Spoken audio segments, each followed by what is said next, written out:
Thriving Lifestyles podcast. I am your host, Egiludottir, and I love to grow better humans by challenging myself and others, both physically, mentally, and spiritually.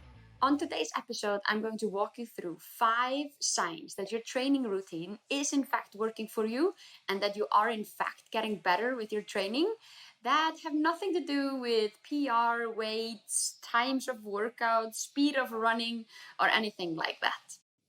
Look, here's the thing. Many of us, we're training for the health benefits or to manage our stress or to just live a long and healthy life. But all kind of benchmarks that have to do with training are numbers. So if we're not chasing elite performance, how do we actually know that we're getting better? And most people, when they walk into a gym and start setting goals with their trainers will help them set goals that have something to do with numbers, kilos lifted, speed of running, and so on. But how do you actually know that you're getting better at life? So in this episode, we're talking about 5 kind of softer benchmarks that can be used by CrossFit enthusiasts that are looking to review their schedule or by the everyday athlete.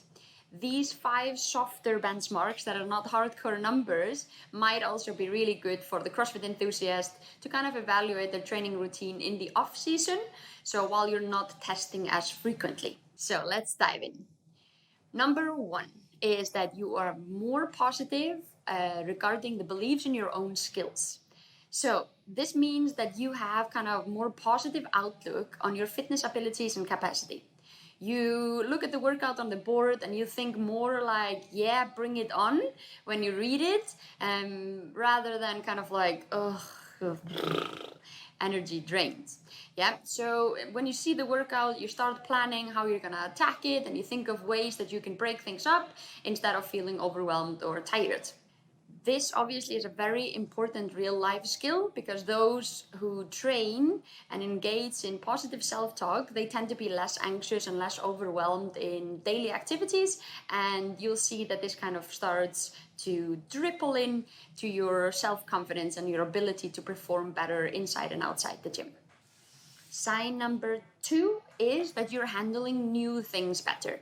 So, as covered in the first episode of this podcast, doing new things can be really scary and can cause a lot of anxiety and stress. And one of the signs that you are in fact getting better and that your workout routine is working for you is that you get better at doing new things. So that kind of delayed where you're feeling stressed and overwhelmed and anxious, it gets less and less the more comfortable you are with doing new things. You start to believe that this is something that can be worked for. You start to kind of believe that, it's okay, that it's scary, it will get better over time. So whether that's taking on a new powerlifting skill, a new weightlifting skill, or you transform into some obstacle course racing, you kind of like are better at starting at that base level and just working your way from there. Sign number 3 that you are in fact getting better is that you are developing the ability to kind of tune in with your body and know how much your body can handle and what it kind of needs at every moment. So you start to develop this kind of body awareness and dare to make decisions both regarding your sleep, nutrition, hydration, what you can realistically accomplish in a day or a week or a month. And you start to make these decisions based off what's best for you and your past experiences. So this kind of like flexibility and in tune with your body starts to affect your plans and goals in itself, and you start to kind of be able to adjust your routine based off these sensations. So this means that you can kind of better adjust for and take a day off if you're feeling extra tired, sleep in a little bit longer if you're feeling tired, but also hit the gym on the days where you're feeling good. So having this type of body awareness is a very determining factor for you to success and proceed with your training. Sign number 4 is that you're making positive lifestyle changes along with your gym routine.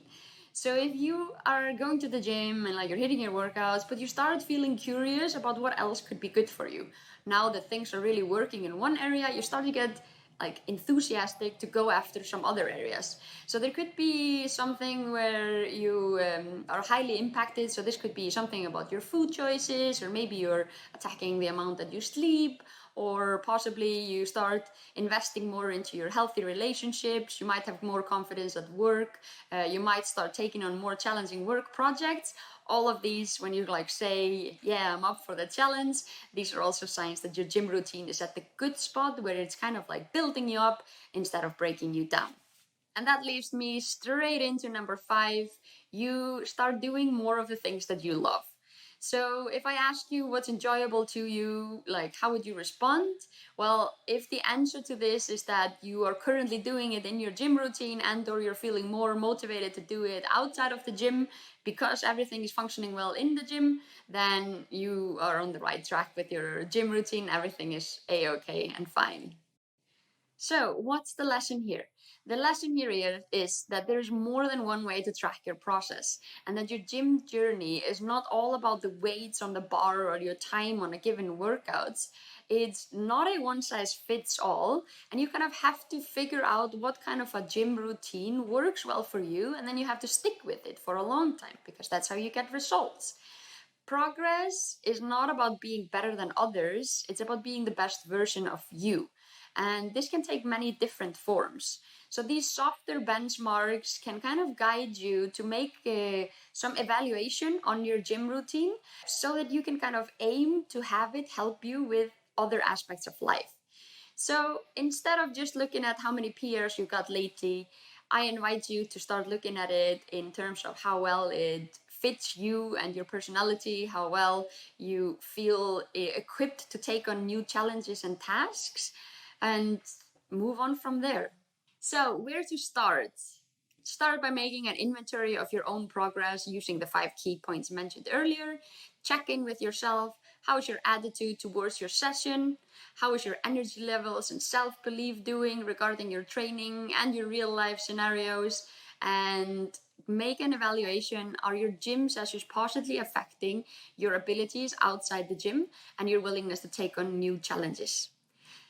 Lastly, thank you so much for tuning in. If there is one thing that I want to leave you with, then that's this. I want you to start taking tiny, small actions, something that you can do in less than 5 minutes.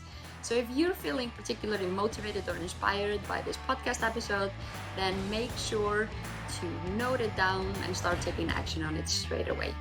If you want more of these kind of quick mind-bubbling inspiration, then make sure to like and subscribe this episode, and I'll see you next time.